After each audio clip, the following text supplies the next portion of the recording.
मैं मंच का वक्ता तो बिल्कुल नहीं हूँ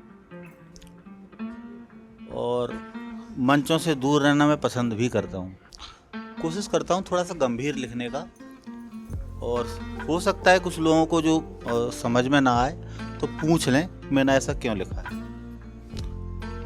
मैं एक शहर की कहानी कहूँगा, एक ऐसा शहर जो जंगल के बीच में बसा है, और कुछ कहानियाँ जो हमारे आसपास हम लोगों के बीच से उपजती हैं उनकी बात करेंगे। गद्य काव्य में है और थोड़ा सा उसमें गद्य भी है। सो हम अभी अपने आसपास बहुत सारी चीज़ें देखते हैं रोज। मुझे सबसे ज़्यादा अभाव अगर किसी चीज़ का लगता है वो प्रेम का है। अगर है ना, मैं अपने आसपास देखता हूँ, क्योंकि मैं जिस फील्ड में हूँ, मैं पत्रकारिता से हूँ, तो बहुत सारे चेहरे रोज देखने को मिलते हैं सूखे, भावहीन या फिर परोसे गए प्रेम के साथ। उनके भीतर प्रेम नहीं होता, बिल्कुल सूखे होते हैं। तो मैं अपनी बात को शुरू करूँगा। मेरा कहना है प्रेम करिए, जीवंत प्रेम। प्रेम अगर जीवंत है तो घृणा, तृष्णा, तिरस्कार और अभाव को भी भाव में बदल देगा। कुछ कामनाएं हमारे सबके अंदर पनपती हैं, तो उसको लेकर के दो लाइन और हैं कि कुछ कामनाएं दफन कर दी जाती हैं अपने ही तकिए के नीचे। हर रोज होता है सबके साथ ऐसा। हम दिन में कुछ सोचते हैं और रात होते ही बात बदल दी जाती है, वो दूसरे दिन में फिर शायद कुछ नया पैदा होता है। तो कुछ कामनाएं दफन कर दी जाती हैं अपने ही तकिए के नीचे, रोज रात सपने में आकर दुलारती हैं। कुछ हसरतें कभी किसी जगह नहीं जाती, वो हमारे बिस्तर के आसपास ही सिमटती हैं, बाहर नहीं जा पाती या मन में रहती हैं।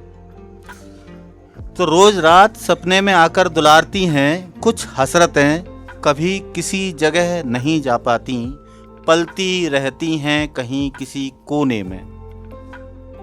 पलती रहती हैं कहीं किसी कोने में, उनको चाहना दारुण होता है, असहनीय।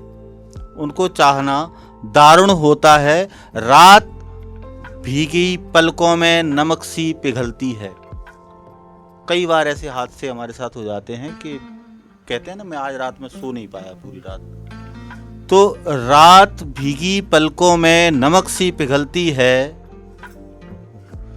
आत्मीय सा कैसे लिखा जाता होगा मुझे नहीं मालूम, पर जिया कैसे जाता होगा ये मुझे है पता। मैं अपनों से लंबे वक्त बाद मिलकर खुश होता हूँ, या कि मैं अपनों को अपने साथ रखकर चलता हूँ।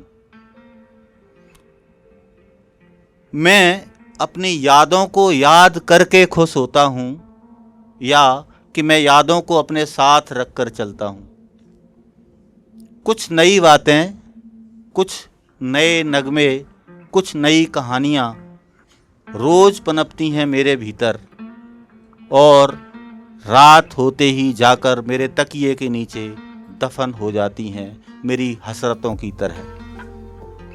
रोज रात मेरे तकिए के नीचे दफन हो जाती हैं मेरी हसरतों की तरह। मैं कुछ यूं जीता हूँ अपनी जिंदगी कि न मेरे साथ नमक होता है, न मैं शक्कर सा मीठा हो पाता हूँ, न मैं गुड़ की तरह घुल पाता हूँ, न मैं पानी की तरह उजला हो पाता हूँ। मैं मटमैला सा हो गया हूँ, मिट्टी में मिले पानी की तरह।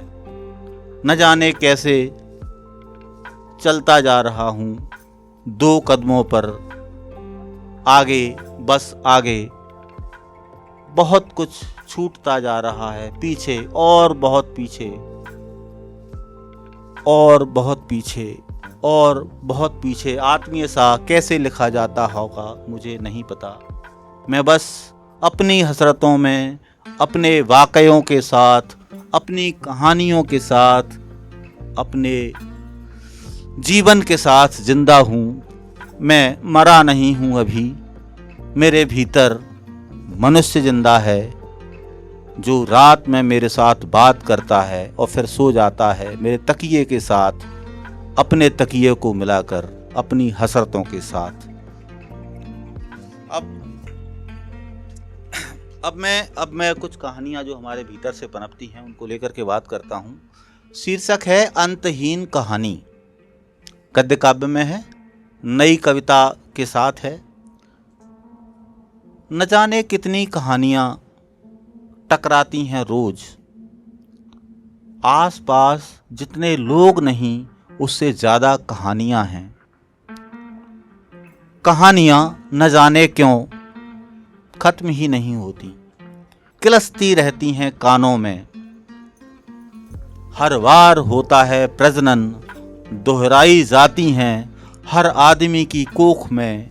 न जाने कितनी कहानियां टकराती हैं रोज, आसपास जितने लोग नहीं उससे ज़्यादा कहानियां हैं। घटित को महसूस कर, जो हमारे आसपास जो घटनाएं घटती हैं, घटित को महसूस कर हर आदमी को लगता है वही है मुख्य किरदार। जैसे कहीं किसी ने रिश्वत ली किसी काम के बदले में, तो मुझसे भी तो ली, मैं भी सोचता हूँ मेरे से भी ली होगी कहीं। या किसी ने किसी को गाली दी, तो अक्सर हमारे साथ ऐसा होता है, गालियाँ वालियाँ तो ये हम भी कभी कभी कहीं किसी को बकते हैं या अपशब्द बोले। तो घटित को महसूस कर हर आदमी को लगता है वही है मुख्य किरदार।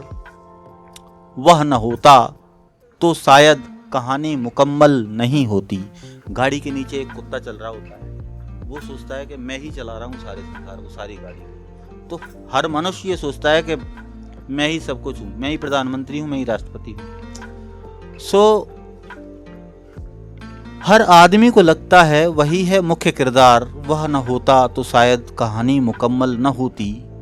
एक कहानी, अब मैं कुछ कहानियों पे बात कर रहा हूँ। एक कहानी गुलामी की है और वह कुछ यूं है कि स्वच्छ पोशाक में घूम रहा था एक आदमी, अकड़ता, ऐंठता, रौब जमाता, धौंस डपट देता, भीगी बिल्ली बन गया, कदम चुंबन कर चिरौरियां करने लगा जब आया दूसरा उससे बड़ा आदमी। एक कहानी गुलामी की है, दोबारा बता रहा हूँ समझिएगा। एक कहानी गुलामी की है और वह कुछ यूं है कि स्वच्छ पोशाक में घूम रहा था एक आदमी। आपने सीपी पे बहुत सारे देखे होंगे, दिल्ली विल्ली में तमाम सारे घूमे होंगे, नहीं वहाँ ज़्यादा है। एक कहानी गुलामी की है और वह कुछ यूं है कि स्वच्छ पोशाक में घूम रहा एक आदमी, अकड़ता, ऐंठता, रौब जमाता, धौंस डपट देता, भीगी बिल्ली बन गया, कदम चुंबन कर चिरौरियां करने लगा जब आया दूसरा आदमी।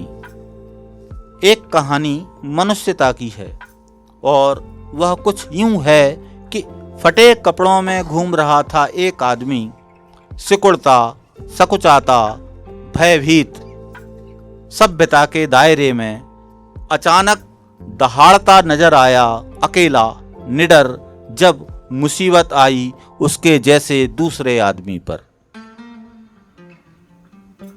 एक कहानी मनुष्यता की है और वह कुछ यूं है कि फटे कपड़ों में घूम रहा था एक आदमी, सिकुड़ता, सकुचाता, भयभीत, सभ्यता के दायरे में अचानक दहाड़ता नजर आया, अकेला, निडर, जब मुसीबत आई एक दूसरे आदमी पर। एक कहानी दोहरे चरित्र की है और वह कुछ यूं है कि स्वच्छ परिधान में घूम रहा था एक और आदमी, विनम्र, प्रभावशील, मुस्कुराता, शायद किसी आयोजन का मुख्य अतिथि होगा। स्वच्छ परिधान में घूम रहा था एक आदमी, विनम्र, प्रभावशील, मुस्कुराता, शायद किसी आयोजन का मुख्य अतिथि होगा। हाथ मिलाता, फोटो खिंचवाता, बार बार पूछता, बेचैन सा, संख्या बहुत कम है, संख्या बहुत कम है।